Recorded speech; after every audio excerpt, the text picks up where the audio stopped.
ఏమో మనకి కాలేజీలో ఏం చేస్తున్నాం, కాలేజీలో మనకి స్టార్టింగ్ లో క్యాంపస్ వస్తుంది ప్రతి కాలేజీలో.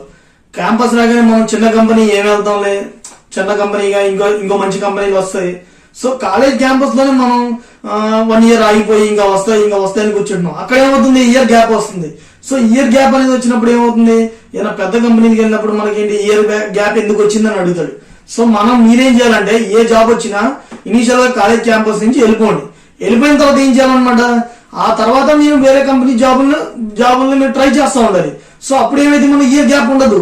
సో వేరే కంపెనీ చిన్న కంపెనీలోనే చేసినట్టే కదా. సో మనకి గ్యాప్ అనేది ఉండదు.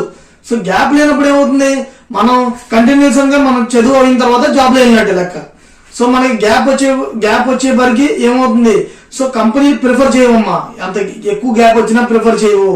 సో సో మీరు ఈ యొక్క ఇంపార్టెంట్ పాయింట్ ని నోట్ చేసుకుని ఖాళీగా అయితే ఉండద్దు. ప్రస్తుతం సిచ్యువేషన్ అయితే బాగాలేదు, అందరూ జాబ్ లో సెటిల్ అయిపోవాలి.